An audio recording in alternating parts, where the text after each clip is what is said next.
쌤이 요즘 엄청 즐겨보는 프로그램 슈퍼밴드에서 쌤이 제일 좋아하는 사람의 노래입니다. 이찬솔이라는 분의 노래로 시작했고, 슈퍼밴드 보는 사람 있으면 다 우리 찬솔이 형님 응원해 주시기를 바랍니다.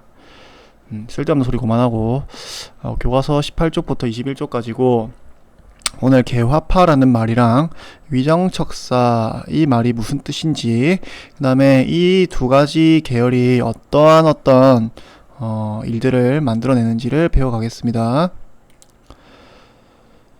자, 일단 우리나라의 문을 열고 서양이나 이 일본의 문물을 받아들이지 않은 쪽이 개화파라고 합니다. 그래서 이 흥선대원군이 물러나고 나서 이제 우리나라가 본격적으로 강화도 조약과 조미수호 통상조약 체결하면서 이제 서양의 문물을 이제 받아들이게 되는데, 이 문물을 받아들이는 과정에서 이제 수많은 반대도 나타나고, 반대하는 사람들도 다 이유가 있습니다. 그 다음에 이 개화정책의 찬반의 입장에서 시작되는 갈등, 이 갈등에 또 엄청난 사건을 불러오게 되는데, 그런 과정을 여러분들이 잘 파악하면 되겠다. 자, 일단 이 우리나라의 문을 열고 서양 문물을 받아들이지 않는 걸 찬성하는 사람들이 이 개화파라고 부릅니다. 개화파. 가장 대표적인 인물은 이 박규수라는 인물이고요. 이 박규수라는 인물, 우리 예전에 중학교 2학년 때 여러분 배웠을 텐데, 이 조선 후기 북학파 중에 박지원이라는 인물이 있었죠. 이 박지원이라는 인물의 어떤 혈통적으로도 손자입니다. 그래서 이 북학파가 당시에 이제 청나라가 오랑캐지만 우리보다 우수하니까 이 청나라의 문물을 받아들이자, 북쪽에 있는 청나라의 문물을 받아들이자라는 사람들을 북학파라고 불렀죠. 이 북학파의 생각 그대로 서양 애들이 비록 우리보다 오랑캐로 여겨질 수는 있으나 훨씬 우리보다 발전된 기술을 가지고 발전된 기술과 어떤 정치 지도를 가지고 있기 때문에 그 사람들로부터 배워야 된다라는 사람들을 개화파라고 부릅니다. 그래서 당시 이제 비교적 젊은 양반들이, 세상 돌아가는 것을 이제 눈뜬 젊은 양반들이 이 개화파에 많이 가담을 해 있었고요. 그래서 이 강화도 조약이 체결되고 난 이후에 이제 정부가 개화 정책을 추진하면서 이 젊은 양반들이 본격적으로 관직에 올라서 이런 정책을 추진하는 어떤 핵심적인 인물들이 됩니다. 자, 그래서 이제 1880년 통리기무아문이라는, 이거는 우리나라 개화 정책을 총괄하는 기구입니다.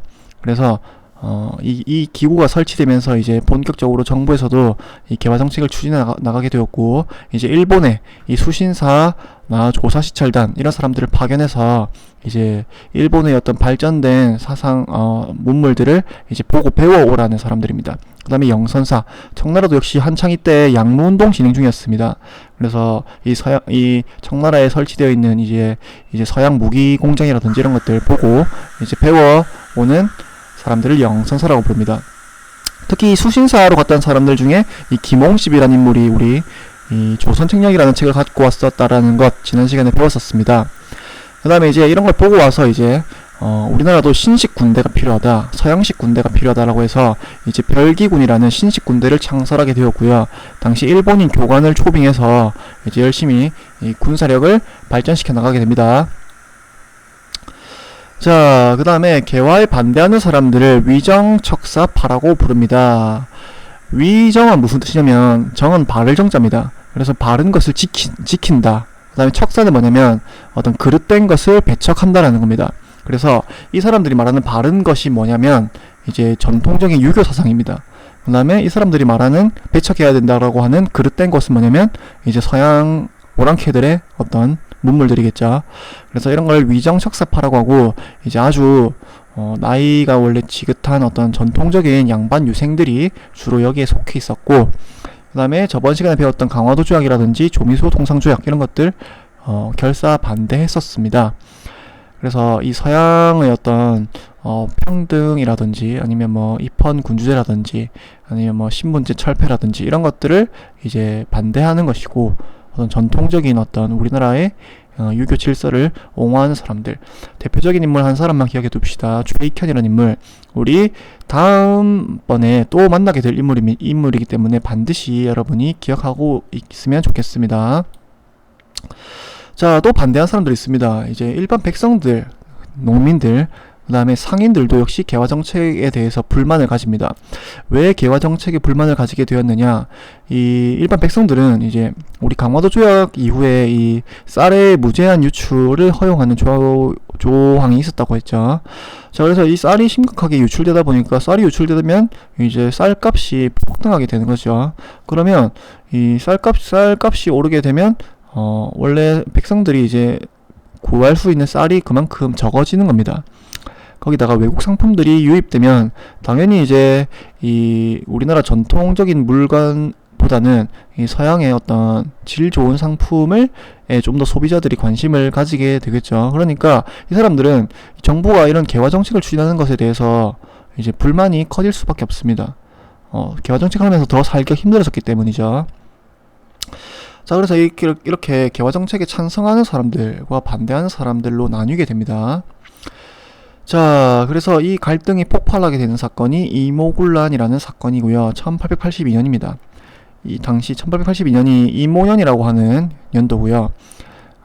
당시에 이모년의 군대가 일으킨 반란이라는 뜻입니다. 이모군란은. 자, 일단 이모군란이 왜 일어나게 되는지부터 보겠습니다. 이제 아까 별기군이 창설되어서 신식 군인들이 이제 훈련을 받는다고 했죠. 자, 근데 이제 별기군이 창설되면서 안 그래도 이제 재정적으로 부족한 마당에 이 별기군의 재정이 투입되다 보니까 구식군인들에게는 전혀 어떤 재정적인 지원이 가지 않습니다. 그래서 이제 구식군인들이 봉급을 지급을 못 받는 상황이 됩니다. 자, 그러니까 이제 새로 만들어진 별기군은 아주 삐까뻔쩍하게 이 신식 군인들은 아주 멋있게 이제 막 해다니는 그런 상태. 뭐 여자들도 막 쳐다보고 이제 막 난리가 나겠죠.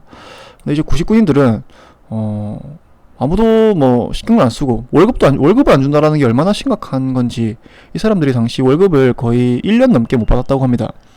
그러니까 그동안 이제 먹고 살 게 막막하겠죠.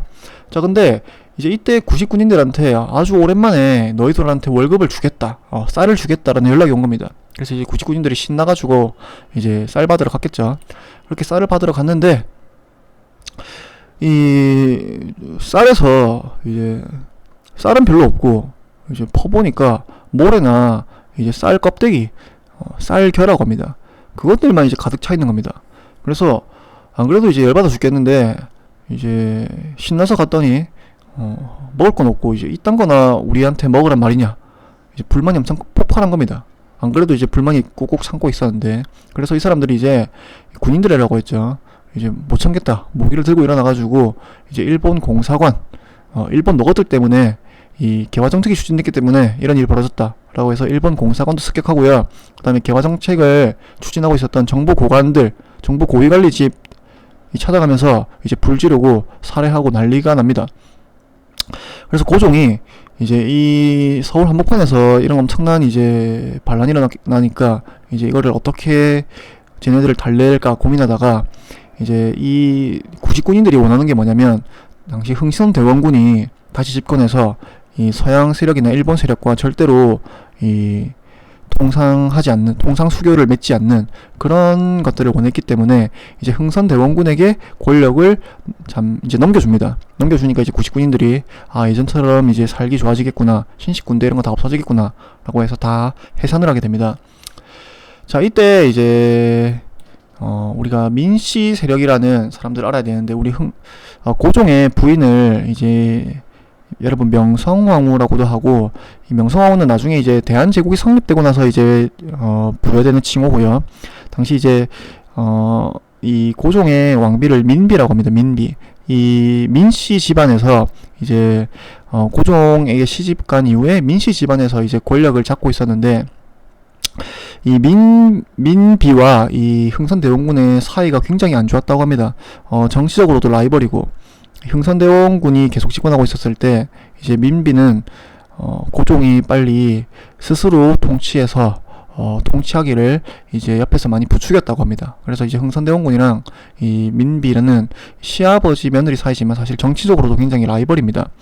자, 그래서 이제 흥선대원군에게 권력이 넘어갔을 때 이제 민씨 집안에서 이제 청나라에게 이제 도움을 요청한 겁니다. 우리나라에서 지금 난리가 났는데 좀 도와달라. 청나라도 이때 신나서 군대 보냅니다. 왜냐면 이 강화도 조약이 체결되고 난 이후에 조선의 사실 전통적으로 조선은 이 청나라의 영향력 하에 많이 있었는데, 근데 이제 강화도 조약 체결된 이후에 일본과 점점 어떤 일본의 영향력이 점점 커지고 있었죠. 그래서 청나라 입장에서도 이때를 빌미로 우리의 청나라 영향력을 다시 되찾아야 되겠다라고 해서 군대를 보내고요. 군대 보낸 다음에 흥선대원군을 청나라로 납치해갑니다. 그러자 다시 민씨 일파에서 다시 이제 권력을 집권하게 된 거죠. 자, 그래서 이 사건이 이제 이렇게 이모군란이 이렇게 정리가 됩니다. 자, 정리가 되고 나서 이제 결말은 이제 청나라 군대가 이제 조선에 주둔하게 되고, 청나라 상인들도 이제 원래는 이제 이 항구에서만 외국 상인들이 활동을 했었는데, 청나라 상인들에게는 조선 내륙 지방까지 다 진출할 수 있도록 이런 특권을 부여합니다. 그러니까 이모군란을 청나라가 정리해준 대신에 청나라의 간섭이 훨씬 더 이제 심화되게 되는 그런 결과를 가져오게 됩니다. 그래서 이 조약을 조청상민 수륙무역장정이라고 하는데 외울 필요 없습니다, 여러분. 고등학교 가면 외우게 될 것이고 중학교에서는 외울 필요 없습니다.